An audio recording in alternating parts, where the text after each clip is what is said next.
Hola, ¿qué tal chicos y chicas? ¿Cómo estáis? Bien, vamos a empezar hablando sobre el principio de inducción. Es posiblemente el concepto más importante que vamos a ver y vamos a ir trabajándolo cada día. Es muy importante que entendáis cómo funciona y por favor si hay algo que no entendéis, dejadlo en los comentarios e intentaré repetirlo en otro vídeo. ¿Vale? Bien, vamos a pasar ya a ver en qué consiste. Hola, vamos a empezar hablando hoy sobre el principio de inducción matemático. Es un principio que se utiliza mucho en matemáticas, de hecho se utiliza tanto que cuando se desea probar un nuevo teorema se suele utilizar esta idea. La idea es muy sencilla y necesitamos de un conjunto ordenado o que tenga el concepto de orden. Vamos a ese conjunto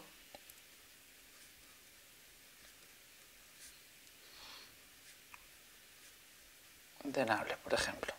Bien, ¿qué significa este conjunto, este concepto de orden? Pues que tendremos un primer elemento, tenemos n sub 0, un segundo, n sub 1, n sub 2, hasta n sub n. Esta idea, que puede quedar algo abstracta de esta forma, para números naturales, por ejemplo, n sub 0 será el 1, pues tenemos el 2, 3 y así sucesivamente. Para listas, el primer elemento será lista vacía, el segundo tamaño de lista puede ser una lista con un elemento y así sucesivamente. Para árboles pues será a veces el árbol vacío, un árbol con un nodo, un árbol con 2, con 3 y así sucesivamente. Y entonces utilizaremos siempre conjuntos de esta forma, en los que tenemos un primer elemento y elementos sucesivos. Bien, pues ¿cómo funciona el principio de inducción? Tenemos dos partes. La primera, deseamos probar una propiedad para todos los elementos del conjunto. Entonces, necesitamos que la propiedad, por ejemplo, propiedad P es cierta para el primer elemento del conjunto o n sub 0. Y para todo elemento mayor que n sub 0, para todo elemento mayor que n sub 0, si la propiedad es cierta para n-1, puedo asegurar que también lo será para n. Simplemente esto. Lo que voy a hacer es, si la propiedad fuese verdad para n-1, puedo asegurar que también lo será para n. Vamos a ver un ejemplo de este concepto, por ejemplo, con los números naturales. Vamos a crear un predicado en Prolog utilizando esta idea. Por ejemplo, natural de un número n. Bien, para implementar ese predicado natural, primero necesito que la propiedad sea cierta para el primero. ¿Cuál es el primer natural? El primer natural es el 1. ¿Cómo digo que en Prolog que 1 es natural? Pues digo que natural de 1 es cierto. Y lo escribo así. Natural, paréntesis, 1. Bien, y ahora tengo que expresar que para todo n mayor que 1, si la propiedad es cierta para n-1, también lo será para n. Entonces, ¿eso cómo se hace en Prolog? Esta implicación en Prolog, la implicación es de la forma A implica B, en Prolog se escribe B (A). Con lo cual, tenemos primero el antecedente, lo escribimos aquí, en la parte derecha, y a la izquierda el consecuente.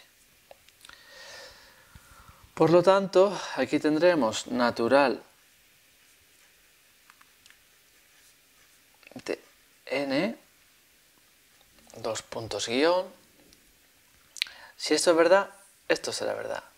Entonces tenemos que para n mayores que 1, necesitamos una segunda variable, n2, porque en Prolog las variables una vez que toman valor no se modifica hasta el ámbito de la variable. Entonces diríamos que n2 es n menos 1. Y aquí pondremos natural de n2. Aquí estamos diciendo que si natural de n2, que es n-1, es cierto, si todo esto es verdad, entonces esto será verdad. Ahora vamos a ver la implementación en Prolog, cómo quedaría. Aquí tenemos ya el código escrito en un editor de texto, en este caso Notepad++, y hemos escrito lo mismo que hemos visto antes utilizando el principio de inducción, y ahora lo hemos escrito en Prolog. Esta línea 2 se refiere al caso n-0. Esto indica que el primer natural, en este caso el 1, es cierto. Y lo escribimos así, natural de 1, entre paréntesis y punto. La segunda parte lo que hace es hacer referencia a esta propiedad. Si la propiedad para n-1 es verdad, entonces podemos asegurar que la propiedad para n también lo va a ser. Y eso escrito en Prolog, le damos la vuelta. Os recuerdo que las implicaciones de la forma A implica B en Prolog se escriben como B guión A.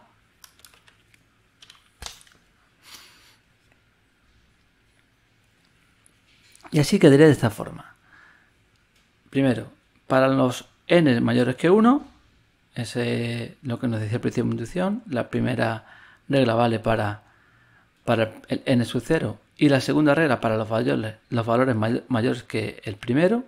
Entonces, cuando n es mayor que 1, utilizamos una segunda variable para hacer el n-1, n2 es n-1, y decimos si n-1 es cierto, si esto es verdad, todo esto es cierto, podremos asegurar que el natural de n también lo va a ser. Vamos a cargar ese programa en Prolog.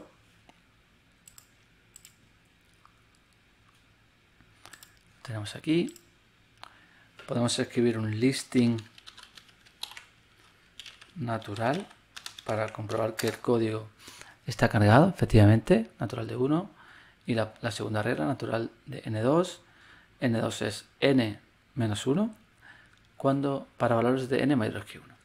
Vamos a preguntar, por ejemplo, si natural de 1 es cierto. Como vemos, Prolog dice que sí, que es verdad. Si preguntamos por natural de 5, también Prolog dice que es cierto. Si preguntamos por natural de menos 5, Prolog dirá dirá que no. Vamos a escribir de nuevo natural de menos 5. Falso. Bien, pues de esta forma tenemos implementado el predicado natural, que nos ha servido para explicar cómo funciona el principio de inducción. Bien, pues después de ver cómo funciona la implementación, solo nos quedaría ver cómo trabaja Prolog para llegar a la solución.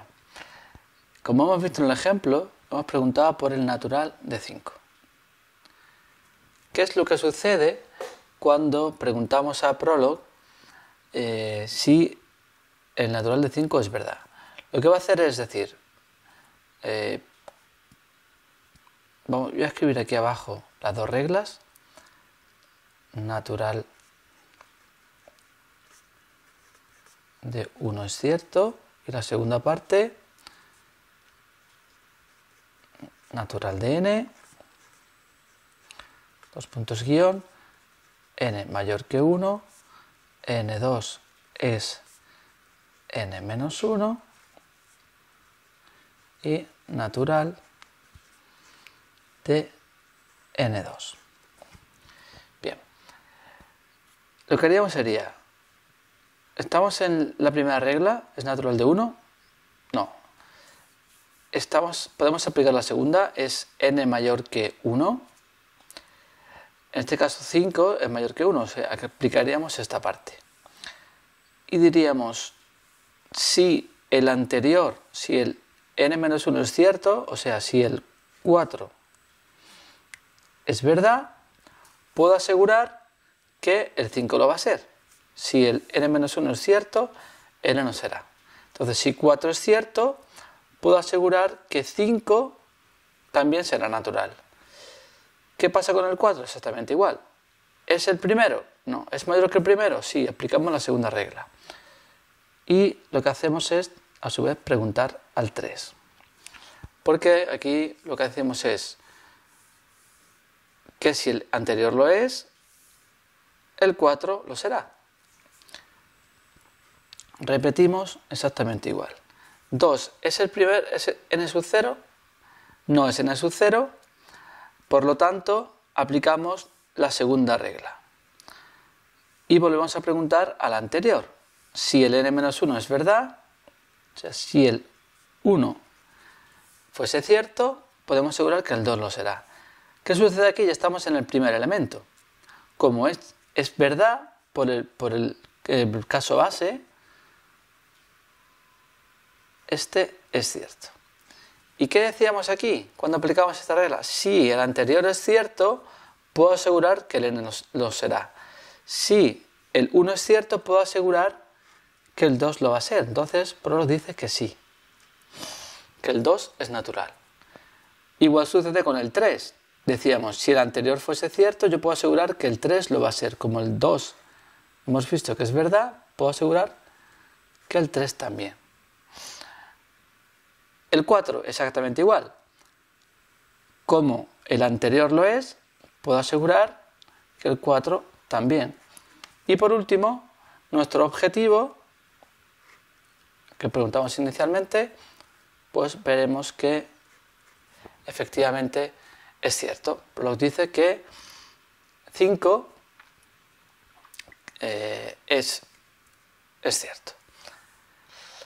Bien, ahora vamos a ver qué sucede si preguntamos por un número negativo, por ejemplo. El menos 3. Menos 3 no es el primero, no es el 1, pero ¿qué pasa? Que tampoco es mayor que el primero, por lo tanto no tenemos una regla que dé respuesta a ese valor.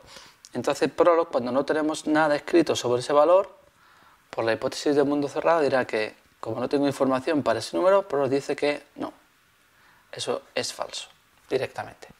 Y así esta es la forma en la que trabaja Prolog. Cómo va a resolver todos los ejercicios que iremos viendo, todos se resuelven de esa misma manera, preguntando al caso anterior y llegando hasta el n sub 0 y a partir de ahí respondiendo esa cadena de preguntas hasta llegar al valor inicial. Bueno, chicos y chicas, espero que os haya gustado este vídeo. Dejad vuestros comentarios y sugerencias y nos vemos en el siguiente. Venga, chao, un saludo.